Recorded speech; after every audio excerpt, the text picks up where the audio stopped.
Meeting to order.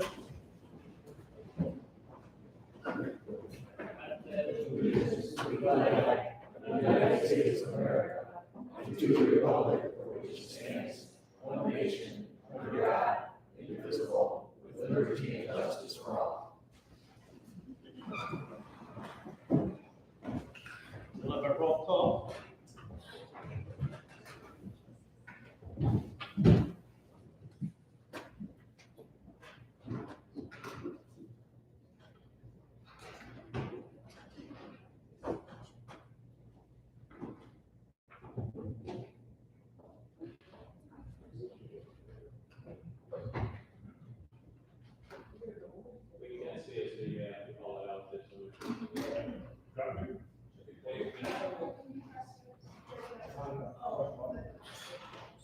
Yep.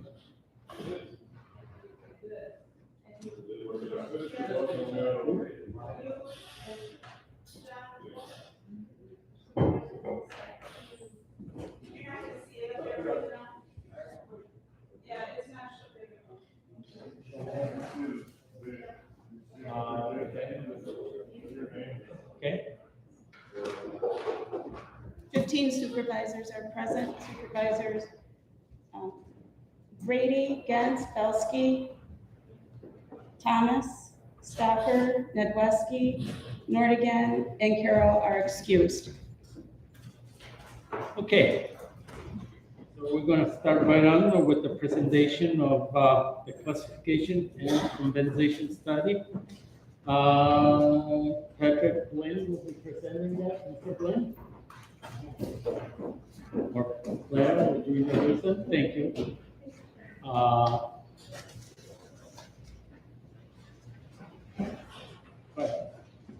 Good evening.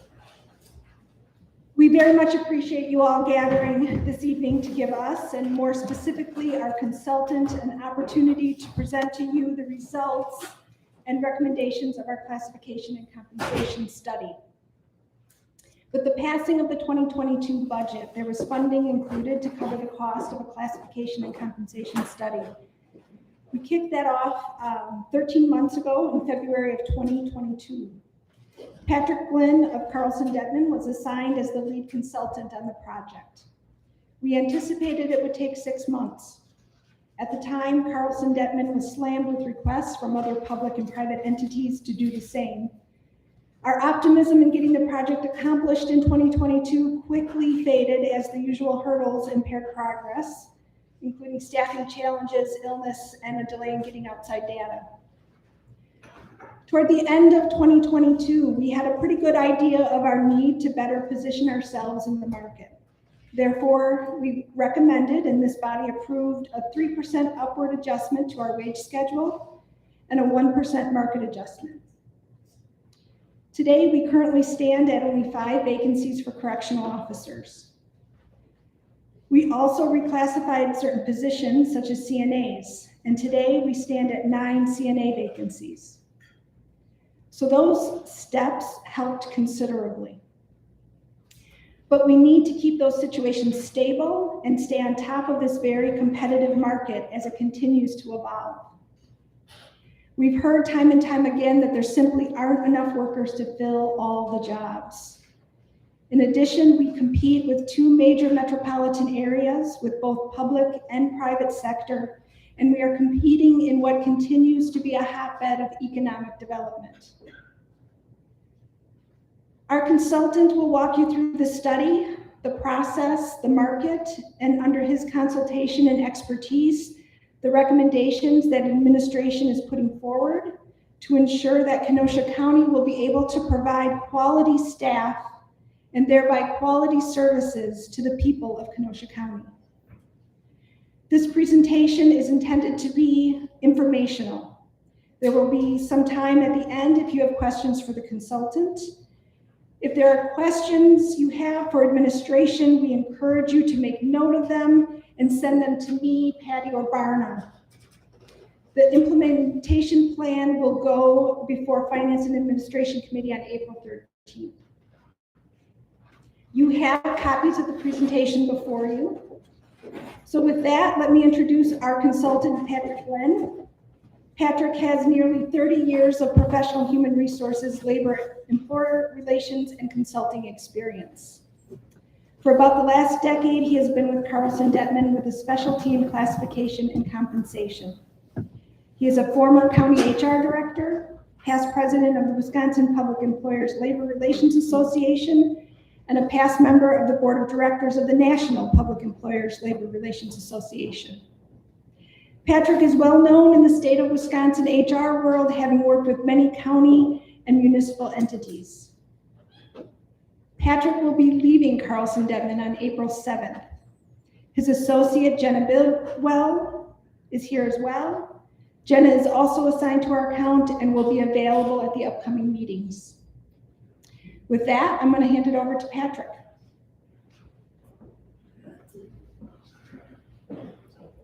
Usually I don't need a microphone, you'll tell me if I need one or if I'm not speaking into it, right? So thank you, especially thank you for juggling your calendars after I dropped a bomb on Clara about a week and a half ago, and thanks family to put this meeting together. This is a long time coming. I think in terms of where we're headed in the right direction, and hopefully it will serve the county well in the future. As I work through these projects, and so how we'll start tonight and kind of jump off is kind of having just a brief overview of the process, but then also talking a little bit what's going on in the labor market. There's a lot of things going on. There have been a lot of things. And I know that those were at the, I know I put that in the budget hearing, there will be a little bit of the slides that kind of align, but they've also been updated as we have kind of watched the market unfold before our very eyes. So as we talk about process, we talk about where we've been and where we might want to go with this, is starting the process of the orientation, the job documentation. Every job, we received a job description for every job that we were able to then make some assessments, collecting market data and going through that market data to make certain that it aligns with the Kenosha labor market and the comparable pool that we established early on in the process. Every job, and we'll talk about this in a little bit of detail in terms of the job evaluation process. We then had the opportunity to meet with your department heads. And we also had the opportunity to come down and work with the human resources business partners and walk them through our job evaluation system. Not to the point where they're experts in the system, but to know what we're looking for and the types of things that might be necessary to query departments about as they had questions relating to positioning those positions in the overall wage structure. And then as we wound down the process and met with the committee initially, as you were putting together your budget, there was another round of department input solicited for their input in terms of feelings. That's probably the best way to describe it, or feelings, because that's really the emotion that comes out of this is how I feel about how either I'm paid or how somebody else is paid. And had to make some fine tuning adjustments, which is absolutely par for the course in the work that we do, to make certain that it's not only reflective of your marketplace, but it's also reflective of your internal hierarchy. And that's the challenge that we find with a lot of these processes. And so as we sit here, hopefully preparing the county for jumping off and adopting the plan as recommended.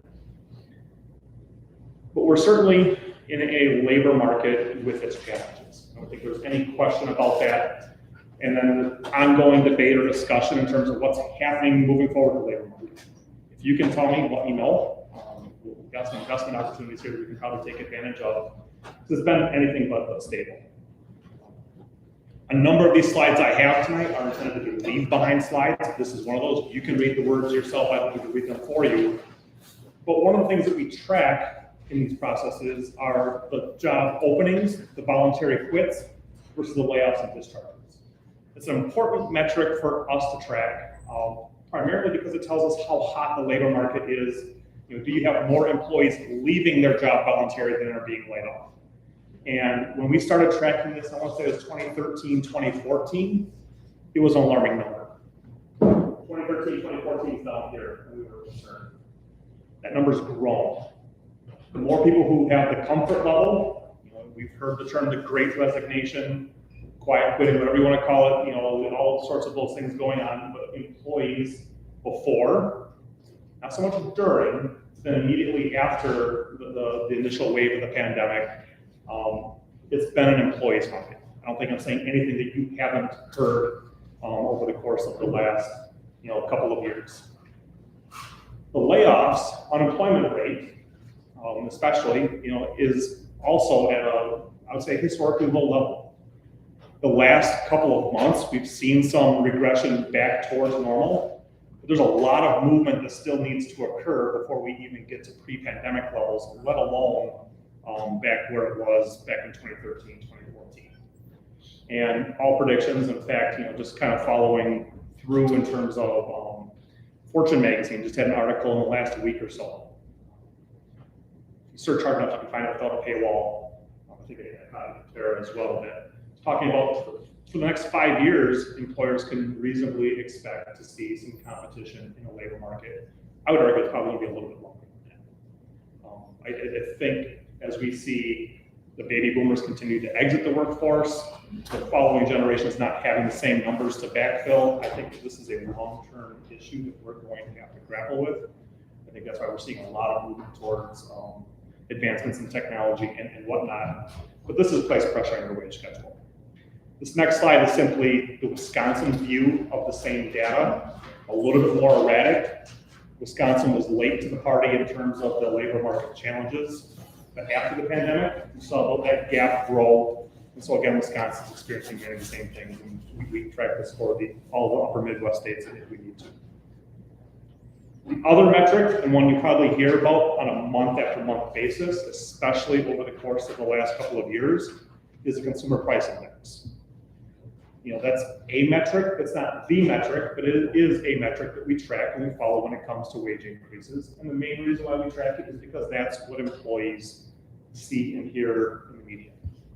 There's other data, there's other points, we'll talk about one of those in just a moment. But the other reason is because this is the one that has a very real effect on your own ability to budget. That as wages go up, CPI also can increase, but rolled salt, asphalt, paper clips, paper, you name it, everything else is increasing and places tremendous pressure. And I think as I lamented back in October, November, the same holds true now, that back when it was at this level back in the 1980s, the solution was, well, if CPI is at 8%, maybe we would raise taxes by 8%.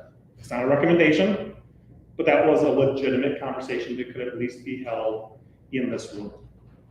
with the changes to the levy limit legislation, back in the late or the mid 90s and then the 2000s when it was made permanent, that's no longer an option. That's not a political statement, that's just the reality of what you're dealing with as inflation increases. You're not able to increase revenues to those same levels. Just places a challenge before you. And so, in case, if we're looking here, the red dotted line is if you just take the weird numbers out of the mix. The almost 24% back in the early 1900s or some of these other extreme values, if you take the extreme values out, CPI runs about 3% per year. So that red dotted line is just there to kind of illustrate the historical average with the outliers removed. And so you can see the challenge that we're faced just with the current times. The employment cost index is probably a more accurate measure of movement of wages in the marketplace. And again, as a leave behind, I'll let you dig into this a little bit more if you want in terms of the actual narrative. I'll speak to the picture. And prior to the last major recession back in 2007-08, the public sector, not by a lot, but eclipsed the private sector in terms of wage increases quarter by quarter for quite a while. After that time, the private sector has eclipsed the public sector. It's not a competition, but 1 month or 1 quarter, 2 quarters, 3 quarters with private sector eclipsing the public sector, that's a workable. When you have it consistently time after time after time, you can see that growth between the private sector and public sector begin to grow. And you can see the effect of that, especially the last couple of months where the public sector has had to dump a proportionate amount of money into their wage schedules to keep pace with the movement that's occurred in the private sector. So again, lots of wage movement. These are national numbers, but we see the same numbers pretty much holding true in the public sector in Wisconsin as well. So there's a lot of pressure that's just being placed on wages before we even dig into this. In terms of our approach and how we view things and how we handle this process, we talk about our practice and the areas that we try to touch on. Our total rewards framework, our Workhouse and Deputy Consulting, our parent company is Cunningham and Butler Insurance Services, that we talk about total rewards through the lens of compensation, benefits, and the employee experience. It's a model similar to what you see in other sectors. World of Work has a very similar model, and other organizations do as well. The primary focus of what we are looking at through this process is compensation, base wages. It doesn't mean that benefits aren't important. They're incredibly important, and we'll talk a little bit about those.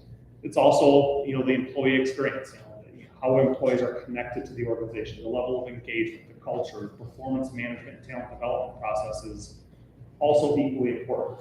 In some cases, is the best investment you can make when budget times are lean in terms of trying to work on your workplace culture. But again, our focus is almost exclusively on the base wage portion of this total rewards puzzle. So for us to dig into this, we had to learn a little bit about you. What are your pay practices? What are your jobs? How are your jobs structured? Because although every single county is under the same set of laws, more or less in terms of how it operates, every single county structures itself differently. So it keeps our job interesting, is that we think we know a registered deeds office, we think we know a highway department until we walk into an organization and they tell us we don't. And we have to learn a lot of those nuances from scratch. Also, getting down to the nitty-gritty as it relates to pay strategy, pay philosophy. How do you want to pay? How competitive do you want to be? How competitive do you need to be? And then ultimately finding a way to implement and execute, and at some point, hopefully a little ways down the road, but at some point, begin monitoring and planning for the next updated new structure. Because unfortunately, this is not a set it and forget type of process. It's something that does have to be revisited every so often to keep you competitive in the marketplace. And in getting us there, we're always talking about the 4 questions. There's many other questions that come up, but the 4 main questions: who are you going to compare to? And that was a very deliberate conversation that we had at the front end. We'll talk about that. We'll talk about each one of these in a little bit more detail. Where do you want to be in that marketplace? And that one used to be kind of an autopilot conversation up to about 18 to 24 months ago. We'll talk about why that is. How do you want to pay your employees? And one of the things is, 1, how do you want to pay them? And 2, do you need to change your methodology from what you're doing now? some nuances to it, but again, I think we're going to stay pretty constant in terms of approach. Then ultimately, where the rubber hits the road and where your work truly begins is how do you implement? How do you afford what's being recommended if you agree to what's being recommended? So just kind of lay the foundation in terms of what we look at and how we approach it. It starts for us with job evaluation. One, it lays a solid foundation as it relates to looking at jobs through a consistent set of criteria that is non-biased, meets all of the legal requirements, and is consistent through all of the projects that we do, whether it's public, private, or not-for-profit. So other organizations have a similar tool, or many other organizations do. Ours is a point factor job evaluation that considers 5 main categories. Again, the graphic is here. I'm going to speak to the next slide because that's some of the actual work and description of our, is that every single job we have. So if we've got 250 jobs, 250 times we ask the same level of questions. What are the problems and challenges that we're giving to the employees to resolve on a regular ongoing basis? How complex are they? And then in resolving those problems, how deep in terms of thought and thinking and creativity and innovation has to be exercised to get to the bottom of those problems. Once we know the problems, then we ask, what decisions are we asking that classification to make? And that's a multi-tier one as well, that, how much freedom are we giving that individual classification to make decisions independently? Some not so much. And some there's a great deal of autonomy that they have in making decisions. What portion of the organization do they have the authority to make decisions? Can they make decisions in their job? That's the default. Do they have departmental decision making? Do they influence and impact and affect the decisions of multiple departments? Or do they have a span of control that expands across the entire organization? And then the third layer that we ask is, what is the level of participation in that decision-making process? Ancillary, I'm either a very passive participant or just a bystander in the decision-making process, or even offering maybe only information. I'm making suggestions. I'm expected to make suggestions. I get a vote on participating, or I have the final decision-making in my department or my role. What we find in the public sector is that very few jobs have final decision-making authority. There's a committee, there's a commission, there's a board, there's an executive, there's somebody who gets to have final say in a lot of those roles. We do have some of those, but again, in terms of that. And then, and I say not the final, but the final big piece, the one that requires, I'd say, more detail or depth of thought is, what are the interactions and communications that classification has to engage in on a regular basis? And so from our standpoint, what is the context, in terms of insight? Is it very limited in scope, or is it more expansive? And what's the impact of the flow of information or data in the organization? And then the last two are the more traditional, easy to identify. What's the work environment? What are the types of things that can hurt you? And what are the physical requirements of the job? And then the last one, knowing all of the above, what's the intellectual horsepower that we need to fill that job? Education and experience. And so when we get to the end, and this is not your data, but when we get to the end, we have a grid that's however many lines deep for your jobs that looks like a whole bunch of alphabet and number soup. Those letters and numbers mean something to us as it relates to the individual ratings applied to each classification. And the far right is really where our work begins, and that is the point totals. That once we have the point totals, we are then able to group those jobs together so we can say from points 400 to 449, this is a grade. From 450 to 549, this is another grade. So we group those jobs together, and that's how we begin to build the organizational hierarchy. One of the things that, as we're going through each and every one of these jobs, and I would say that whether it's job descriptions or job description questionnaires, our hands are probably on them no fewer than 5 times, and oftentimes up to 10 times, as we're digging into the market, as we're digging into, hey, can you look at this job and compare it to others and what have you, is that we begin to make an impression of, yeah, I think I can match that job to the marketplace. Those become our benchmark jobs. Jobs that we know are going to be consistent across organizations, across the various surveys that we either purchase or we conduct ourselves. We want to make sure the data is valid and reliable, and we can see the appropriate levels. Some job, the job is a job is a job. Chief Deputy Sheriff, Human Resources Director, that is a job. But then you also might have accountant. You might have entry accountant, intermediate accountant, senior level accountant. And so being able to level those jobs and find those jobs in the survey as well, because you indeed have levels yourself within your organization. So having a number of benchmark jobs is important.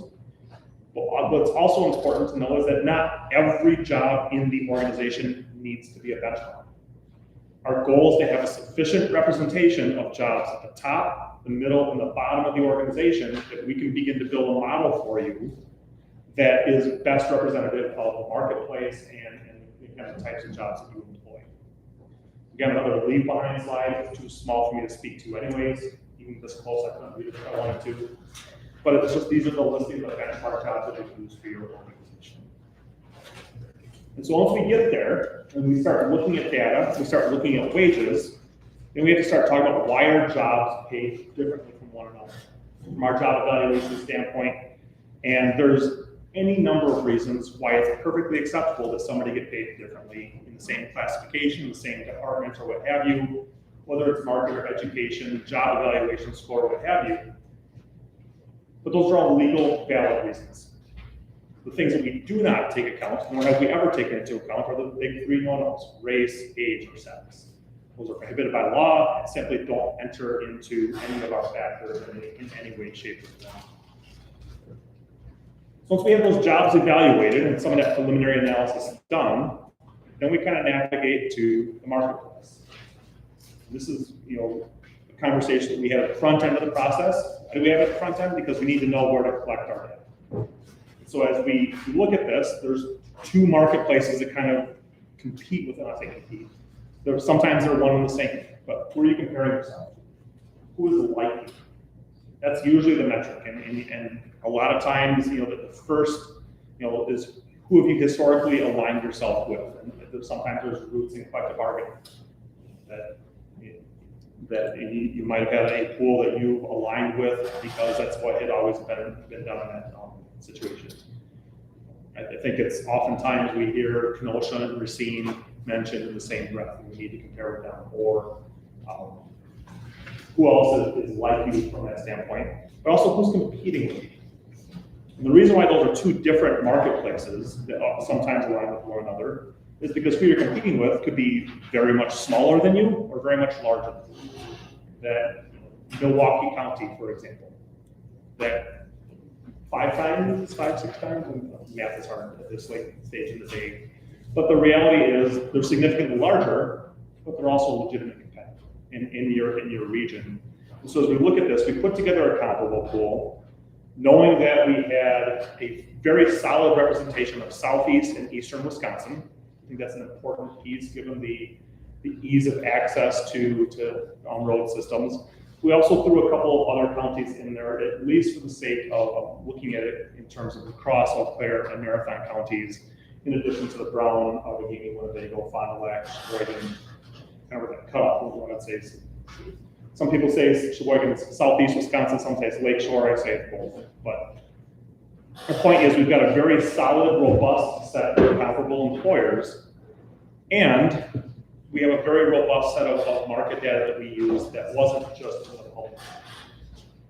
That's one of the things I think we not only find necessary, but we pride ourselves on having a robust set of surveys that not only provide jobs for the various levels and the jobs you might have in the organization, but also provide regionalized or localized data in many instances. Being able to get to the Kenosha marketplace, especially for a community of your size, is important to us. So having pay factors and comp data and ERI and being able to use those to get to what the Kenosha numbers are for various positions is very helpful. It's just not realistic to have every comparable or every survey source used for every job. Some jobs don't exist in the private sector. Some jobs only exist in the private sector, and you just happen to have those within your organization. The other part is that we clean our data for statistical outliers. We've got a $40 an hour job, and we have one of the employers reporting $80 an hour. probably an outlier that we're not going to include that is so far out any reasonable statistical measure. Same thing with data that's below it. If we have a $40 an hour job and somebody's paying $20 an hour, it's probably not a valid data point that we use. That's again where we believe we earn our money to make certain that we're giving you the best set of data possible in building these recommendations. And not very often, but sometimes, I'll use an example, it has no application here, that we might be working with a county where they have a county forest. And we have to go and add 5 or 6 other counties to make certain that we are getting we've got the data for other organizations similarly sized, that we might sometimes reach out to make certain that we're getting a job that should be obvious. We should have matches that just doesn't exist in the pool that was selected. Those are very few and far between. That then takes us to the point of our first level of analysis in terms of what does the market look like? And again, all of those, that one graph or that one table as I couldn't read all of your benchmark jobs, each one of those benchmark jobs that was on that list is a red dot in this graph. And so for us, and I'm gonna start using some terminology here as we kind of work our way forward. Again, as a lead behind, the last 3 pages of your presentation are terminology. So when I start throwing out R squared and K line and all those sorts of things, and as you're looking at this after the fact, that is in the terminology section, so you can refer to that. But our first, just from an eyeball perspective, is as points go up, so on the bottom axis are the point values that we've determined, our observation of those jobs. Our observation as assisted by your departments and by the job documentation, by the human resources staff as they've gone back to meet with them. But as we've developed and fine-tuned our job evaluation ratings, this is our observation in comparison with the y-axis being market data. So when we plot those 2 things together, visually, without even putting a line through that, there seems to be a pretty decent relationship between those 2 numbers. We put the line of best fit through there, and we'll talk about that in just a moment in terms of what that means for cost. You can see that there is a very good relationship. So the first metric that we use, and do we have something that we can start making recommendations to you, is this R-squared value, the coefficient of determination, if you want to get to the fancy name for it. It really is how much of the variance in the data is explained by our model versus explained for any number of other reasons. Error, someone choosing to pay extremely high, extremely low, whatever it might be, sitting at 96% confidence with that number is an incredibly good starting point. We like to see 90 when we start making these recommendations. Was 85 and we have some degree of comfort. We start getting 95 and above, we're just being greedy in terms of trying to push it for more. And just the data lined up this way, so we'll take it.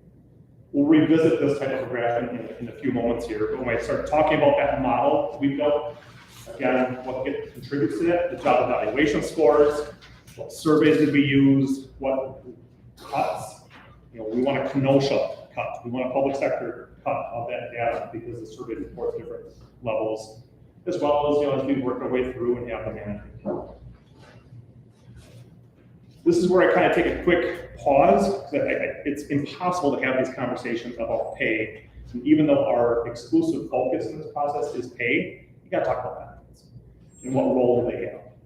Because they're equally important conversations. That you cannot have a conversation about pay without having a conversation about benefits. However, they are parallel conversations, and here, I'll give you my theory of the world. I think it's right. I've been wrong before. And that is, pay is what gets people in the door. When you advertise a job, this is what they're looking at to say, do I want to come work, do I want to leave my current employment and come to work for Kenosha County? The benefits conversation, in my experience as an HR director and even as a consultant, is the benefits conversation occurs after the first interview. Maybe after an offer of employment is made, maybe on the first day of employment because they haven't even paid attention to it. But the benefits is not necessarily the things that are driving people in the door. That's not categorically true, but I think it's mostly true. The benefits, arguably, are what keeps people in their job. I can't leave because of my health insurance costs. I can't leave because of my vacation balance, my sick leave balance, whatever it might be. The benefits are, maybe they're not golden handcuffs, but they're at least nickel handcuffs in many regards. And so what you're faced with as an organization, because ultimately this rolls up into the same budget. is that you have two equally bad choices. You can reslice the pie, say, well, we're gonna pay more in wages, so we're gonna cut benefits. Right now, it's probably not a great idea, just given the state of the labor market. That's an option. Just even increasing wages and holding benefits flat is going to reslice the pie. The other one is make the pie bigger. That decision's been made for you in many respects, unless you've got a revenue stream of which I'm unaware. And so the choices that you're left with are like I said, equally bad. It's a fuzzy lollipop. But I think that some of these others, and this is one I feel a little bit, it took some time to reflect on this because I get asked this question like, what about the public versus the private sector? Are the benefits in the public sector superior to the private sector? I don't know that I would use the term superior anymore. Are they better? I think almost always, I think the answer is yes. There's been a lot of things that have occurred over the course of the last decade or so that have rebalanced things. Again, it's not a political statement, it's just simply the fact of that since Act 10, the pension going from fully employer paid to 50% employee paid was a dramatic shift. And in many cases can serve as a barrier for employment for some positions. I'll use the classification of a nursing assistant at a nursing home. I've got a competing offer with a private sector home, $20 an hour, $20 an hour. Let's make the wages exactly the same. That I go for the private home, we've got a 401k plan at 4% employer match. So if you choose to invest up to 4%, we'll match it in your paycheck. Typical, might not be 4%, might be 3, might be 5, but standard private sector offering, I get a choice. That same employee that I want to take a job with Kenosha County, that it's going to be 6.8% and change. Let's just say 6.8% for the sake of argument. And you don't get a choice in that. And if you don't stay in public sector, that money is gone. That you do not invest and that money goes back into the pool. Again, that's a different layer of conversation. But the challenge in those, for what we're dealing with here is that the unintended consequences of a decision, I think, is otherwise on the public sector. We've seen, as times change, the private sector is much easier to adapt and respond to those situations, both positively and negatively. If the bottom line is, and we've seen that a lot in Wall Street or the tech sector right now, that as tides have changed, we can respond a lot more quickly.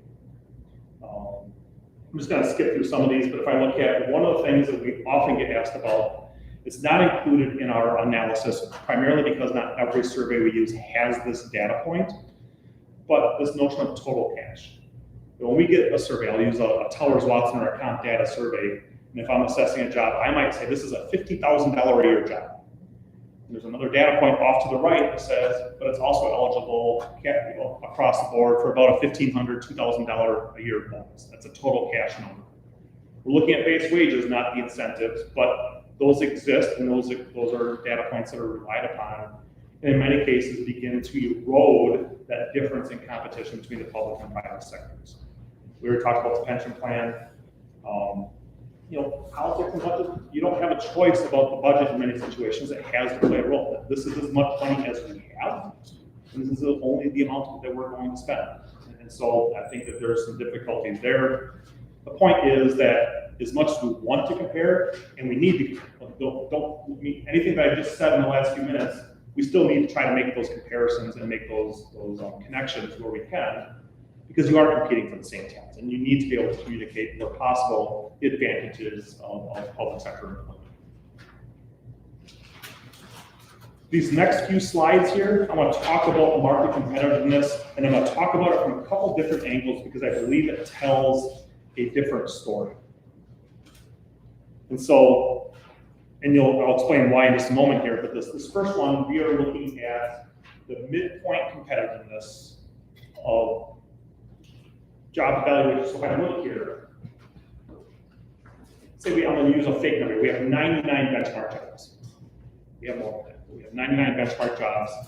T1 is the first 33, the lowest paid 33 of those benchmark jobs. The middle 33, the top 33. So when we see these T1, T2, T3, that's what it's meant to represent. So based on actual employee pay, Not the midpoint, but the actual amount of money paid to employees. That first grouping of employees is about 6.5% behind the market, about 3.7% in the middle tier, and about 2.8% behind the market at your top tier.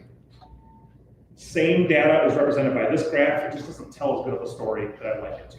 But two lines on top of each other, relatively good average market index, about 4.2% behind the market. Not terrible. However, because your existing plan has some basis in the market, and you did a study in the mid-2010s, that it was based in market. So if we do the same analysis, but instead of looking at actual employee pay, we look at the midpoints, it flip-flops. That the bottom portion of your structure is 8%, you're about 9% in the middle, and you're about 10%, almost 11% behind at the top of the organization. And that's illustrated by this graph. And you're about 9.3% behind the market by that. So what does that tell us? I think it tells us, especially as we've had a chance to converse and work with the county in terms of its practices and how it handles these things, is that the movement through the structure has been used in lieu of adjusting the structure to keep employees on pace with the marketplace. Not a bad thing, it's just the data kind of proved that out pretty quickly.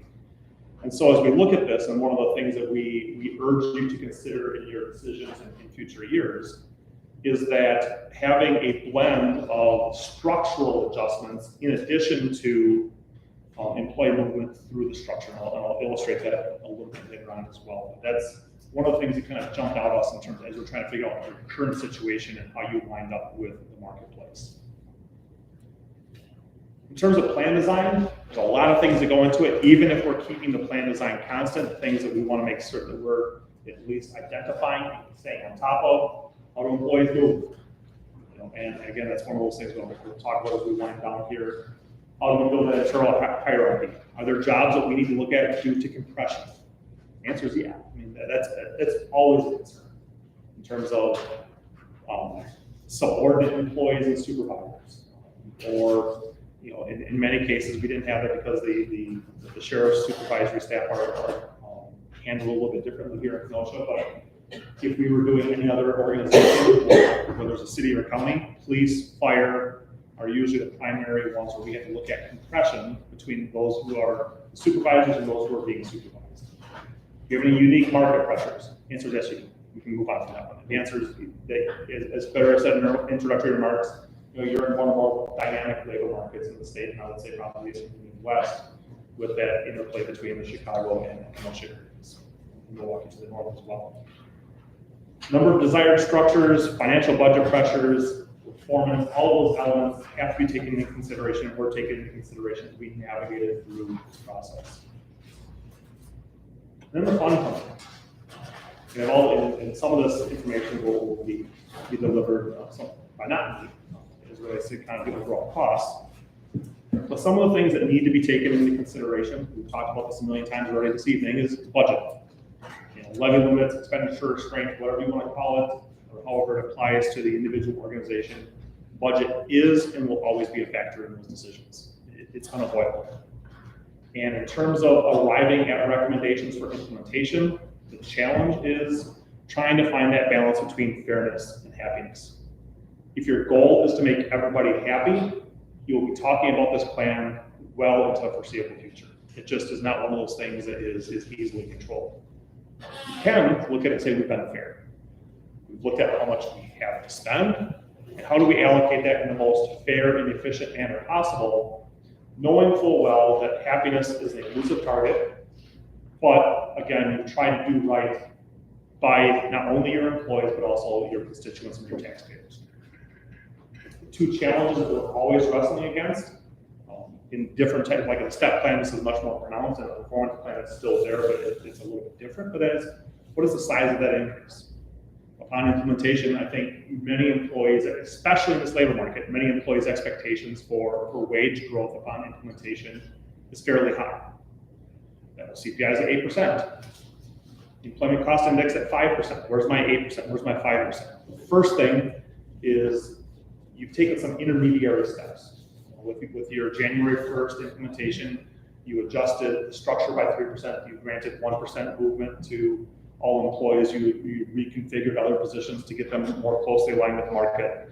And so you've already done some of this work, but the size of the increase is a legitimate conversation. The other one is, what do I like the service? I've been here 25 years, I've been a good performer, why aren't I at the top of the pay plan?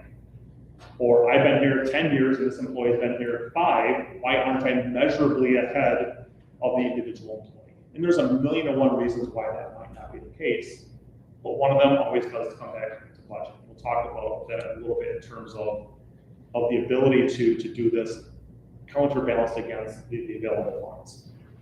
So in our work, one of the things that was incumbent upon us with this project and every other project was to help develop some options. What are some different ways of implementing the structure that allows you to utilize as much of your funds in as equitable a fashion as possible? And so looking at minimum percentages or some other metric relating to tenure. And I'll show one example that I know the county is recommending in just a moment here, but again, it's that balancing things out. And even though it's not a direct flow, I think it's an important thing to consider is that we get through this process and you ultimately have the final say, not only where things land, but what happens when someone says, well, that's great that the consultant recommended this. I have a different idea, and I'm going to ask you to act upon that idea. It's your right. As board members, you possess that right to make those changes. I just need to make the caution of it's a very slippery slope. That if somebody makes a compelling argument 1 month, and somebody comes in the following month and makes the same argument and is equally compelling, you better be prepared for that one to be accepted as well. And that after that, it can turn, and I have seen it turn into this landslide of classification requests independent from this process. Sometimes it's necessary. Sometimes it just turns into a process that, again, is never ending. A lot of words up here. I apologize for it. I think the messaging, is important for a final delivery. But I do need to impress upon, in terms of future plan administration, that balancing act of the structural adjustments. So if I've got a pay plan, whether it's 20 grades or 10 grades or 1 grade, that the market continues to move year after year after year. CPI or whatever, we conduct an annual survey across the Midwest, asking employers, what are you planning for next year for your wage increases, structural and budget adjustments? But some version of that, the market continues to move. And if the structure doesn't move, the plan gets out of line with the marketplace a little bit more quickly. We've got some clients, I know one of the proposed approaches, and I don't think it's unreasonable, is to say, you know what, given our budgetary limitations, it's really difficult to keep up with the Joneses each and every year. What if we kept pace, look at it on a biannual basis, every other year, to at least make certain that we weren't losing sight of where the market is moving, and we make those adjustments as necessary. My point is, as long as you're doing it on a fairly regular basis, every other year being included in that, it needs to be at least contemplated. Still needs to weigh in with the rest of the budgetary conversations, but the market continues to move. The employee movement through the ranges allows you to create some differentiation between less tenured employees and long-term employees. I shouldn't say low performing, because you should have low performing employees, but employees who are meeting expectations versus employees who are substantially exceeding expectations. There should be greater wage growth for those individuals. And so if you look at that, having both of those things working in concert with one another are the recipe for a well-functioning compensation structure. Get expensive at times, it can be difficult to manage, but those are two things that need to be contemplated on an annual or at least biannual basis.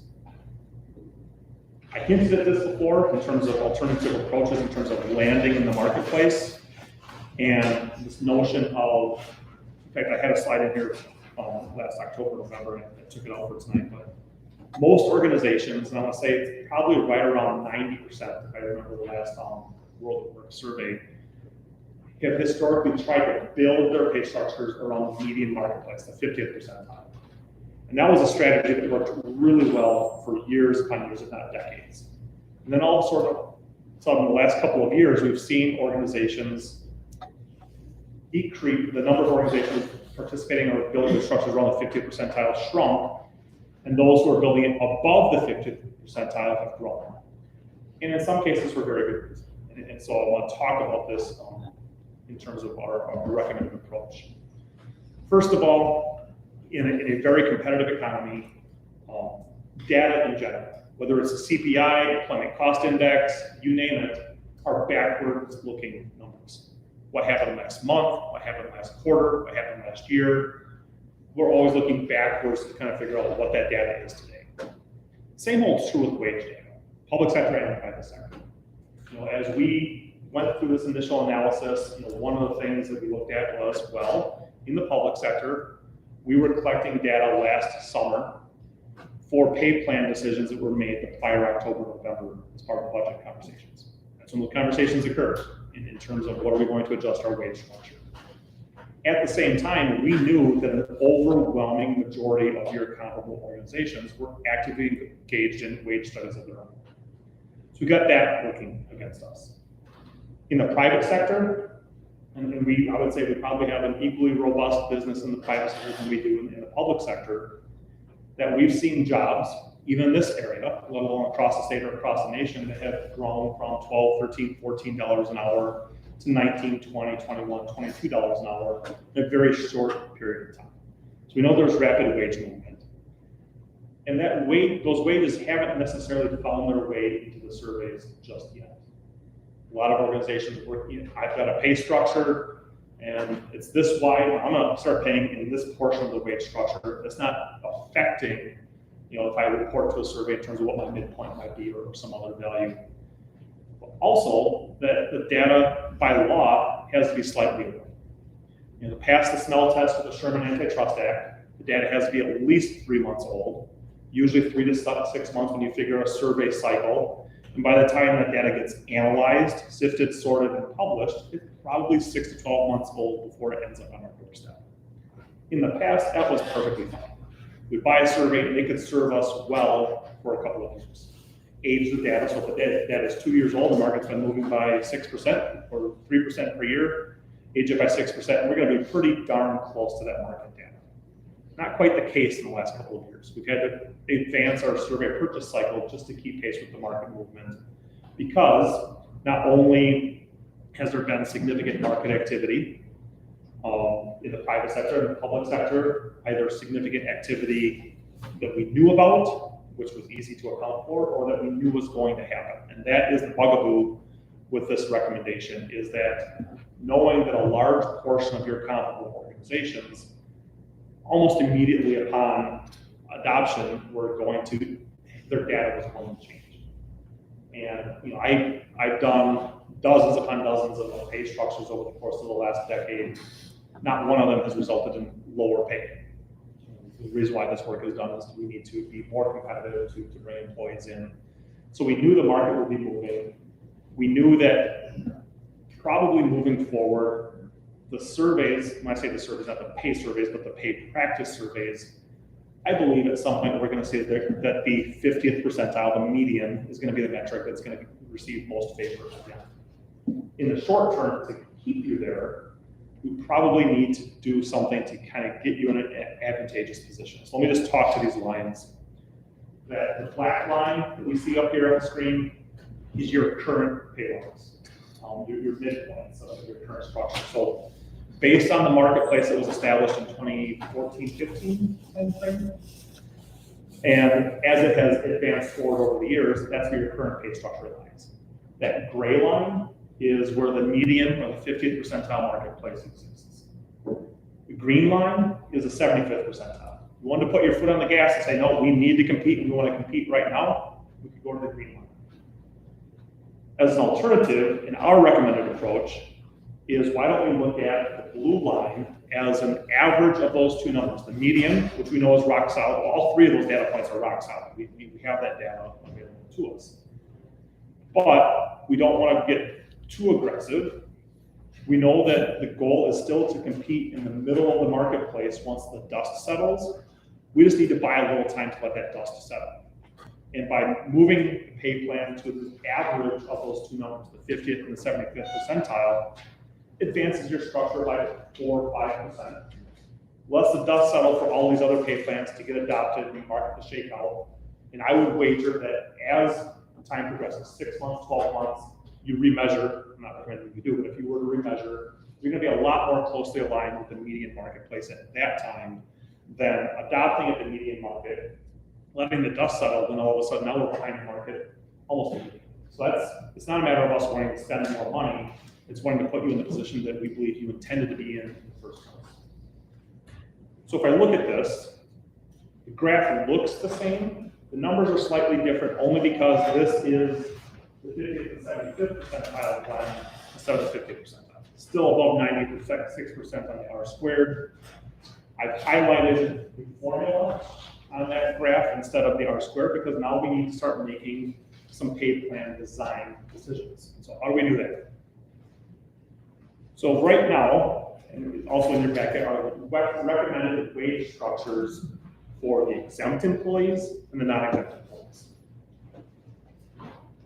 That NE10, if we remember 3068, how do we get there? So I just want to be able to illustrate to you how do we arrive at the rates of pay for each of these grades, because it's not pulling them out of thin air. Because we know, so I'll go backwards here for a second, because we know we've got a good model of the marketplace that is representative of the types of jobs we have at the top and the middle of the organization. We've got great confidence.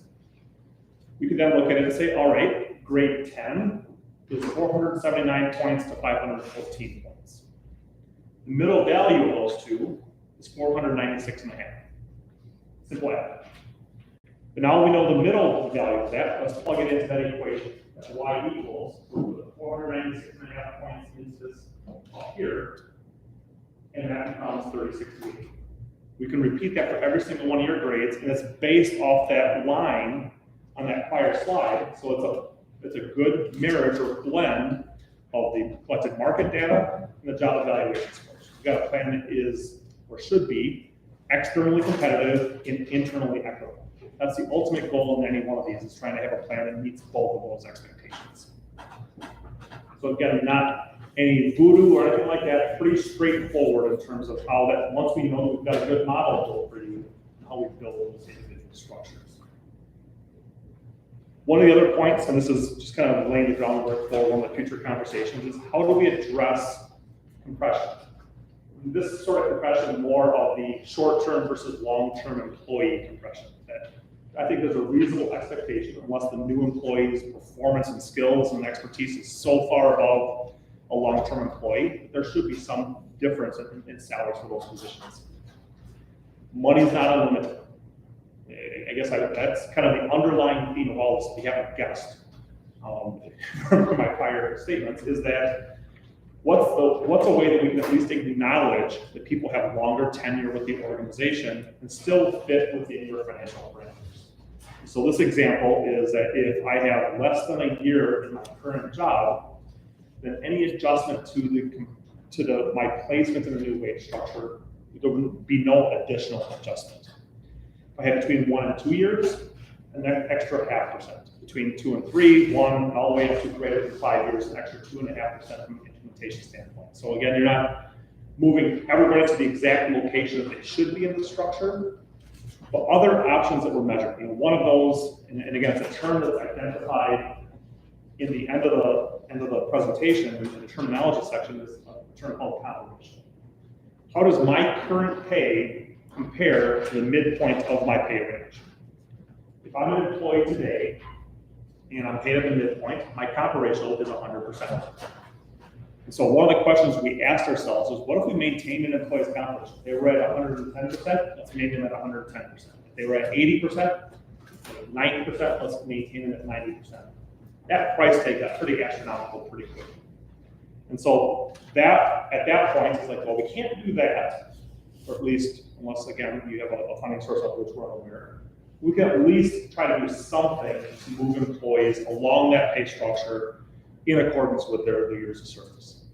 So this is one approach that again, is being brought forward as a possible solution. So as I look at this, as I wind down, thankfully for you, we want to make certain that your pay program is strategically aligned. It's internally equitable and market competitive. Those three, I think we've hit pretty hard on. Supportive of employees. And having a performance-based structure in and of itself, that's the ultimate goal of that. And trying to design an implementation methodology that is still recognizing that. But even with the compensation program, it's so much more than just the individual annual wage increases. With a structure where you've got a job evaluation system that's kind of the underpinning of where jobs are placed, if somebody retires and you shuffle the duties around the department, can we have the job reevaluated for proper placement in the wage structure? That having the compensation program policies, if an employee performs above and beyond their job role for an extended period of time, are you recognizing them in terms of compensation for a class or a temporary pay adjustment for certain circumstances? There's a lot of things that can be supported with employees other than just the individual annual increases. Again, you have to have those total rewards conversations. Is it legally sound, affordable? Ultimately, you're the final arbiter of that in terms of what's affordable and what's not. Is it understandable? I hope and pray that something that I said tonight makes sense to the audience. I'm happy to answer questions as we wind our way through. As I alluded to before, it's not a set it and forget it type of situation. That every 2, 3, 4 years, depending on how hot the marketplace is, I hope for your sake that you don't have to go every 3, 4 years. But testing the marketplace, are we still in alignment with it? Again, depending on how the plan is maintained, every 10 to 15 years, going through this process again. I don't think anybody wishes a compensation study upon, it can be disruptive to an organization. They're asking for a lot of internal work to be done to get to this stage, to get there, but it's something that's necessary. So again, the proper care and feeding of the pay structure, let's say you can expect about a 10 to 15 year lifespan before you need to kind of blow the dust off things and maybe go back and revisit the job evaluation process. So I've already kind of said some of these things in my prior slide. Everything else is based on terminology. So I want to make certain that I'm giving you the proper time to ask any questions that might lead you to a conclusion for where you might go. I'm not going to. All right, at the back of your booklets, just after the terminology, you will find a side-by-side comparison of the current wage schedule and the proposed wage schedule. This shows you where positions will be classified. Then you have a copy of the proposed pay grades. And the next is a summary sheet that covers a few miscellaneous title, exempt status, and job changes. These came about as we worked through this project with the division and department heads. So those are part of the recommendations we're putting forward. We're proposing that this be implemented on July 2nd of 2023. If approved, at that time, employees would be moved into those proposed pay grades. Anyone not at the new minimum of their pay grade would move to the new minimum. And then anyone within the new pay grade would see that tenure adjustment that Patrick talked about. So up to 2.5% increase in salary for 5 years or more in their current position. This plan relies on using our current approach for individual movement within a pay grade, which is 3% of the midpoint annually with successful performance. And then we would recommend a market review of the wage schedule at least every other year to ensure that remains competitive as well. Obviously, this plan has a cost. I'm going to turn it over to Finance Director Patty Merrill and Barna Bench, Budget Director, to talk to you briefly about the cost. Again, more detailed discussion will be had at the Finance and Administration Committee. And then as soon as they're finished, we can open it up to questions for Patrick.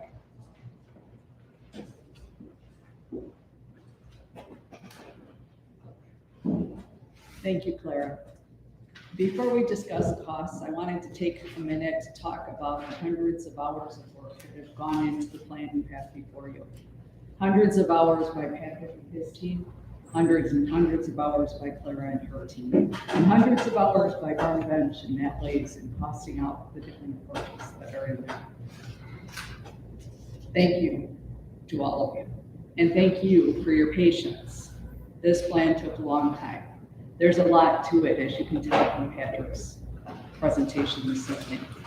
Many times people became impatient waiting for these results. Trust me, we struggled while putting together the 2023 budget, not knowing these results.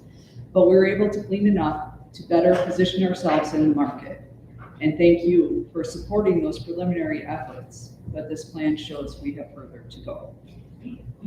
What you have in front of you is a good plan. Take some time to study it. The side-by-side wage schedules will help you follow the positions from where they are to where they're being proposed to be classified. If your concern is the correction professionals, you can follow them through. If your concern is social workers, you can follow them through. Document your questions. Send them to us ahead of the Finance and Administration Committee meeting on April 13th. Give us an opportunity to review your questions. If it requires us to do some work, give us that time to do that work. We can come forward with those answers at that time. Something that's easily answered, we might be able to answer very quickly. Back in 2015, when the county undertook the classification and compensation study, which resulted in the compensation model that we currently have, I was the payroll manager. I remember the implementation well. Many of you were on the board or were involved in that study, and you probably remember it well too. We began using this model then, and we continue to do so. It's a good compensation model. But if COVID has taught us anything, it's that nothing is the same as what it was. Post 2015, with each budget year, the county would submit certain positions to be reevaluated. Post-COVID, evaluating a few positions was not what was needed. We needed to do a total refresh, and that's what Patrick and his team did. This plan addresses our needs today and positions us for the future. We need to refresh this periodically, as Patrick and Claire both mentioned, as we move forward to remain competitive. Things are always changing, as evidenced as recently as yesterday's announcement of the potential of employee moving into the area. One of Kenosha's goals has been to be the employer of choice. Post-COVID, we've struggled with high turnover in jobs and high overtime due to vacancies. This plan puts us back on track towards that goal. As Clara stated earlier, there's a cost to this proposed plan, and I now turn it over to Barnett Bench, the Budget Director, to discuss our recommendations for funding. Thank you, Patty. So, as Patty alluded to, my contribution to tonight's presentation is to discuss the budgetary impact of the recommendations brought forward by administration. So this estimated cost was derived by using modeling, using our current employee database. So with this mid-year implementation, cost estimate for 2023's budget would be $750,000. As you may recall, as part of the 2023 approved county budget, there was approval for use of $500,000 of ARPA funding for this implementation. So there's a difference of $250,000. So we're proposing to make up the gap there. In budget modification, increasing revenue line item related to the state allocation for computer aids for $90,000. We received word late in the year 2022 that our allocation for this year and going forward will be $90,000 more than what we budgeted for. The balance of $160,000 will be included as part of a proposal for the year-end carryover closeout resolution, which means, in a nutshell, it will reduce the amount that we're expecting that we lapse into the general fund at year-end. With that, I'll take any questions, I guess. Thank you, Barna. We'll now open the floor to questions. Again, if it's something detailed that requires any costing, we will need time to do that. But Patrick is the one who won't be here to present in the future, so if you have questions for him, that's the time to do that.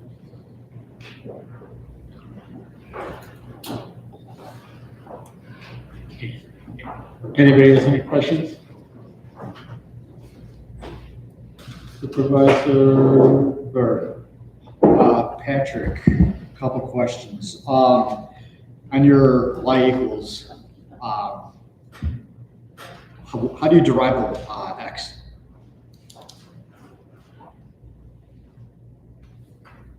So the X, if you look here on this left-hand table, the grade breaks table. So grade 1 is 250 job evaluation points, 268. The middle value, 259. If I go to the very bottom, if I look at that, the grouping in yellow, the grade 10, it's just using a grade to show as an example. The jobs in grade 10 are of point values 479 to 514. The middle value of those two numbers is 496 and a half. So that's how we got to X of 496 and a half. Plug in the X up here.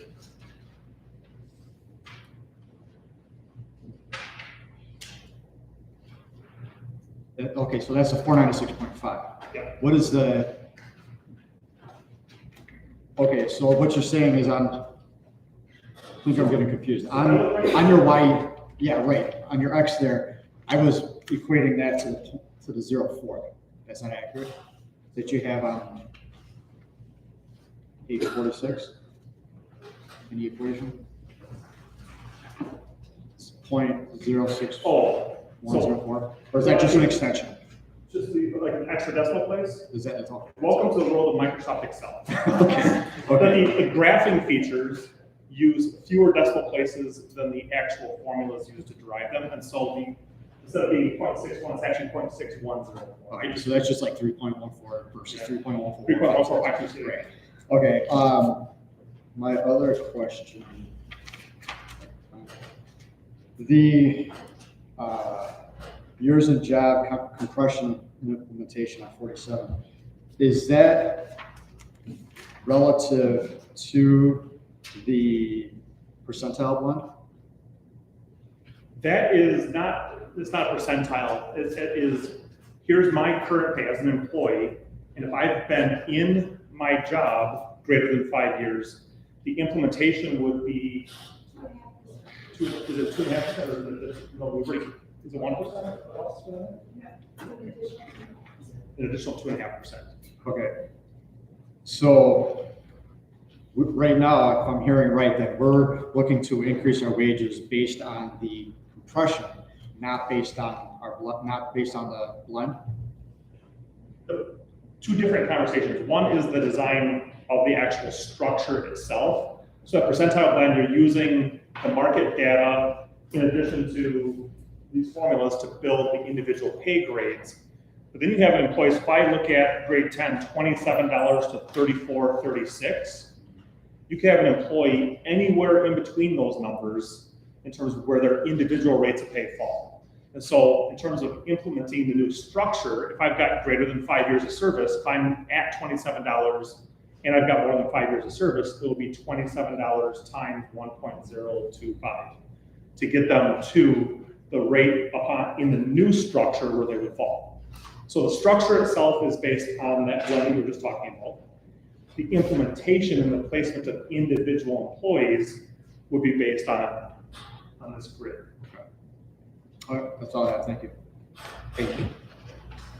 Supervisor Stuck. Thank you, Mr. Chair. Just looking over the non-exempt employees, maybe I'm looking at it wrong, I'm just trying to figure it out. It looks like the proposed wage reclassifications for 2023 is going down from the approved wage schedule for a lot of our non-exempt jobs. Is that correct, or what is the?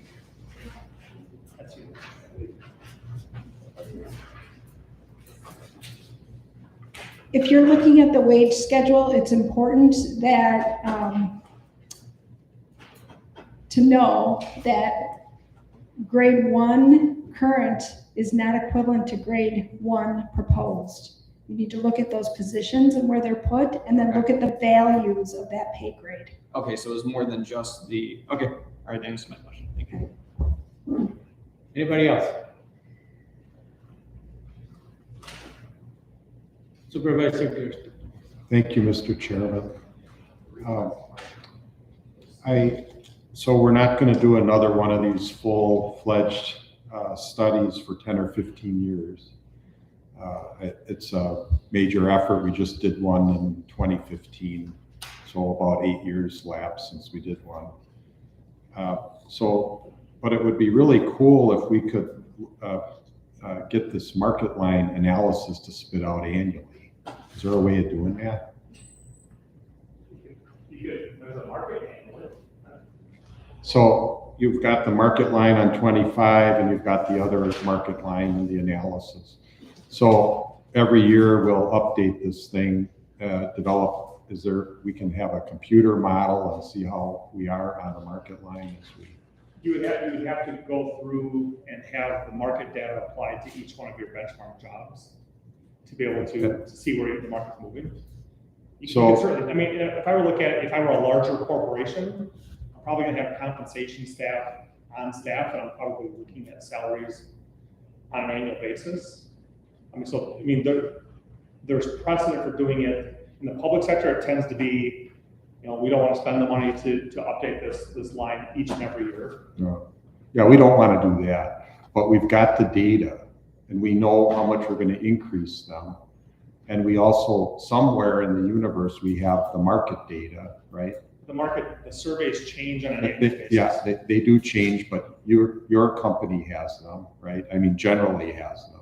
Correct. So we could take that data, and I know it's going to erode as time goes by, but isn't there still some way to, get some semblance of that market chart with some computer modeling without redoing the whole study? You wouldn't have to redo the whole study. So when we talk about, I think it's a very good distinction to make. I'm not sitting here trying to sell you services, but it's services that we offer to our clients, and that is a full study involves looking at each and every job. That's the most, when we talk about the laborious process, it is got 250 jobs, employees update your job descriptions, complete job description questionnaires, supervisors look at them over and do that. That piece does not need to be redone every year or even every other year. You will have jobs that will change that you will want revisited and reviewed, but that part should be relatively constant moving forward. The part that's dynamic is the market data. And so if we do a market update for a client, that's substantially less in cost for that client to just plug in the newest market data. That's what I'm talking about. Yes. And I'm guessing the effort for that is way less than. Correct. And I would like to consider that. I don't know if that's annually or every 3 years, but that is something that I think would be good to know. We're recommending every other year. Every second. Thank you. So I'm sorry, Mr. Chairman. All right. I just want to confirm, so that's something we'll be doing. We'll have a contract to have that evaluated and reported to the board at budget time. Is that the plan? Okay. Yeah, and we have to include the budget for the upcoming years. But yeah, I don't mean, I think the board would be certainly, at least I'm one member, I would be willing to include money in the budget to have this done every couple of years so that the biggest part of our budget is a good budget. But so you're going to contract for that. We're going to annually do this and have it ready at budget time so we can have our wages updated and we know that we're at market. Yeah, okay, good. Thanks. I yield the floor, Mr. Chairman. Thank you. Any other supervisors? Supervisor Lewis. Thank you, Mr. Chairman. Clara, this is probably for you. Do you know off the top of your head how many job classifications the rate of pay went down after this study came out? First, I will tell you, no employee's rate of pay will go down as a result of this study. There were a very few jobs who basically were static. I mean, the pay grade didn't change much, but a few cents. Thank you. Anybody else? Anybody else? Anybody else? Supervisor Kubi. Thank you, Mr. Chairman. So I'd venture to guess that some people's jobs were reclassified into another name other than the job they're in now. Is that correct? So that sheet, the summary of changes Yes. at the back, there are a few that were title changes only. And then there were a couple where we are actually looking to move the employee into a different job. And they're outlined on that sheet. And to dovetail to Supervisor Gerson's earlier query, what type of cost are we dealing with an every 2-year approach? Coming back at numbers, since we're talking numbers tonight, might as well ask the numbers of someone who's parting ways, but does know the numbers very well. And I'm not, well, I will say I'm not trying to be elusive in my commentary that one, in terms of the pricing. I never took it that way. Okay, but after April 7th, I don't have a vote on what that pricing is, first of all. Well, as of today's date, it would be. It will be, I would say, at least a third of your project. It would be substantially less than the current project cost. So I would say probably a third is a good metric to kind of 30,000, give or take. Thank you for that. Thank you, Mr. Chairman. Thank you. Anybody else? Anybody else? Anybody else? Okay, I guess we have no more questions. Thank you for your presentation. It was great. And I guess we're not going to see you at finance, but good luck on your new projects, whatever. Do we have a motion to adjourn? Supervisor Day, second by Supervisor Uas. Any objection? All in favor? We are adjourned.